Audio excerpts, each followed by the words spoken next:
Okay. Papayag po kayo na i-video po natin yung consultation natin para marinig ang mga tao yung pag-usapan natin, yung mga payo natin, kung ano dapat iwasan. Papayag po ba kayo? Ha? Anyway, hindi ko naman banggitin yung pangalan ninyo. Papayag kayo na makita kayo dito o ayaw ninyo na ma-expose yung magandang mukha mo? Ha? Ayaw ninyo? Mahihain po kayo?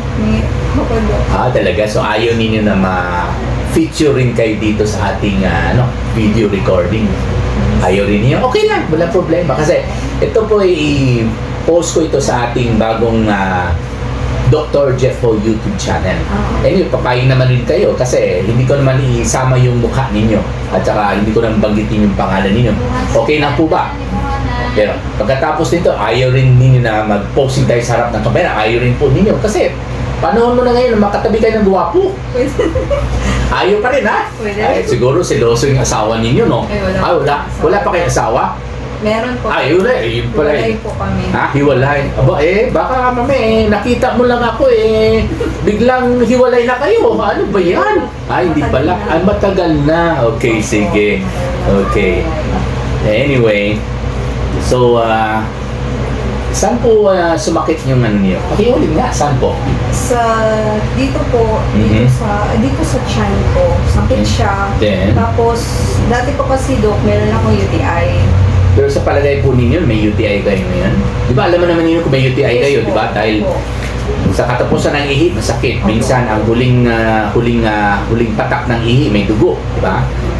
Or pagkatapos ng pag-ihi, gusto na kayo umiulit, parang hindi na palabas ang lahat, di ba? Or pabalik-balik kayo ng CR, masakit ang puso ninyo. Pero hindi naman masakit ang puso ko. Okay, ngayon po. Yung lang, yung dito na siya. Sa likod? Yes po. Saan papunta yung sakit? Yung dito, siya. Okay. Sakit siya. Wala talagang problema kayo sa ihi ngayon, ha? Wala naman. Hindi bumababa yung sakit sa paa mo? Kasi pag bumababa sa paa, hindi na po yan sa urinary tract or sa kidney or sa pantog or sa urinary bladder. Pag bumababa yung sakit sa paa ninyo, pwede po yung, naipit po yung ugat ninyo. Bumababa po yung sakit sa paa ninyo? Minsan po. Saan patungo yung sakit? Dito. Okay. At ito po yung nagka-cramps po sa gabi? Nagkapulikat sa gabi? Nagka-cramps? Hindi po nagka-cramps. Sa right side lang po o sa left side? Dito lang siya. Sa right side palagi, ha? So maaaring naipit lang po yung ugat sa likod. Kasi pag may naipit sa ugat sa likod, lalo dito sa baba, kadalasan sa isang side palagi. Pero later on, mag-ingat po kayo. Pag lumalala yung likod ninyo, dahil po ito'y nagkaroon ka ng dislocation sa likod, yung tinatawag natin na slip disc. Okay? Sa katagalan po, magkabilaan po yung pag-iipit ng nerve. Kaya hindi lang po sa right ang magkaroon kayo ng ganyan, pati sa left. No? So mag-ingat kayo. Pagdating po dyan, mag-bed rest po kayo, ha? Ano pong trabaho natin? Utility staff po. So ibig sabihin Mama po. map kayo. Saan pala kayo na-assign? DMSF? Yes po. Okay. Agency po kayo. Agency po. So, ilan buwan na kayo nagtrabaho doon or taon na? Taon na po ako, Dok. 1 year and 3 months. 1 year and 3 months. Yes po. Okay. Buti na lang na hiwalay kayo ng asawa mo, no? Kasi ang hirap dito, pag uwi sa bahay, baka mag-overtime pa kayo sa asawa mo, lalong... Talagang hiwalay, ha? Opo. Okay, sige. Matagal na po, 2007 po kami hiwalay. Meron po kami anak isa. Ayun, pero nandun yung anak sa inyo. Opo, nasa akin. Pero sorry, taken na kasi ako Hindi na kasi pwede, hindi ako available. Next time lang, baka may biyudo ako. De, joke lang. Hindi po kayo nag-inom ng gamot? Meron po akong iniinom na gamot ngayon, Dok. Anong gamot na inom ninyo? May IC? May nagreseta po sa inyo? O nag-self-medicate lang po kayo? Bibili lang po dito. Ha? Sige lang. Saan po galing yung gamot? Sa doktor o self-medicate lang? Sa health center. Okay, good. Doktor po ang nagreseta niyan. Ilang times a day kayo nag-take ng gamot nun? Ano yun nakalagay doon 3 times a day? 3 times a day. Sa palagay mo ba may improvement? Okay naman siya, Dok. Nabawasan yung sakit? Yes, sana. Kaya lang bumalik ulit, hermina. Hindi naman. So ilan araw na po kayo nag-absent? 1 week na po, Dok. Hanggang ngayon, hindi pa po ako 1 week na? Yes po. Yung 1 day pa po. Gusto ko yung magpahinga ng 1 year? Ay, hindi naman. Kailangan po Mahirap yan. dito. Magkakaroon kayo ng sakit sa bulsa niyan. Mas matindi yan. Saan po ang masakit sa inyo? Okay naman po ang blood pressure ninyo. Dito, masakit? Dito? Dito? Hindi po dito. Kasi dito po yung kidneys sa taas. Wala naman dito, no? Wala po, wala po. Dito ang masakit. It's for them po.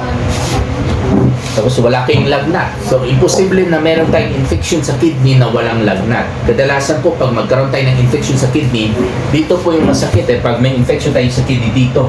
No? Dito banda. Magkakaroon tayo ng mataas na lagnat. At bago kayo maglagnat, talagang manginginig kayo. Yun po ang simptomas ng kidney infection, no? Pero yung tinuro po niyo sa akin, medyo mababa na po yan at sa gitna. Pag sa gitna, maaaring spine lang po yan. Okay? Lalo na pag yung sakit niyo ay tumakbo sa pababa sa paa ninyo. So maaaring yung nerve niyo na galing sa spinal cord, naipit po yan.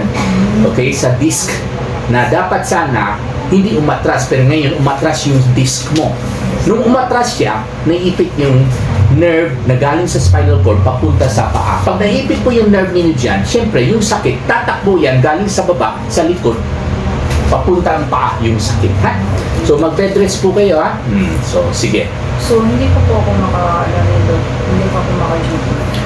Well, ano pong gusto ninyo? Kaya sabi ko, baka pwede kayo mag-rest ng 1 year pa. So, ano ba talaga gusto niyo? Gusto pa kayo magpahinga pa? Kasi 1 week na kayo absent eh. Yes po. Oh. Kaya nga po ay sabi po ng supervisor namin kung makabalik daw ako ng trabaho daw, kailangan daw nila ng medical certificate para Okay. po makabalik po ako. So, kailan kayo babalik sa trabaho ninyo? Gusto pa ninyo extend yung 1 week? Kasi okay lang sa akin kung mag-rest pa kayo ng 7 days. Kasi pag nag-apura kayo, eh, yung disc mo na umatras, eh, mahirap bumalik sa normal yan pag patuloy pa rin yung pagtatrabaho niyo, lalo pag mag-map kayo. Okay? Sa totoo lang po, ang pinakamagandang gamot para sa likod po ninyo ay complete bed rest.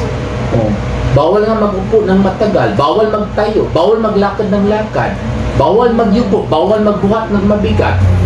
Payagan lang kita magtayo ng konti, maglakad ng konti kung pupunta ka sa CR, mag-ihi, magdumi at maligo. Labas yan, hindi na pwede. So, ilang araw po kayo mag-absent? Bigyan kita ng 7 days. Another 7 days ngayon, pwede ba? Kayo po. Tapos, ilagay ko na fit to work kayo. So, kung March 18 po kayo, plus 7 days, March 25. So, next Monday kayo pwede bumalik sa trabaho. Okay lang po ba? Sige. Okay. Pero sigurado kayo, wala kayong boyfriend ngayon. Wala. Okay, buti nga. Baka dinideny mo lang dahil nakita mo ako. Hindi pala. Okay, sige. May ID po kayo? Para hindi tayo wrong spelling. Kukupihin ko po sa inyong medical certificate.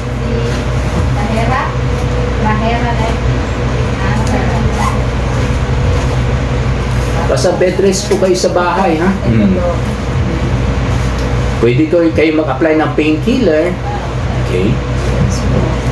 Like Efficacent or Omega painkiller. Okay naman. Basta bed rest lang po kayo, ha? Sige. Bawal mo na maglaba, magwalis.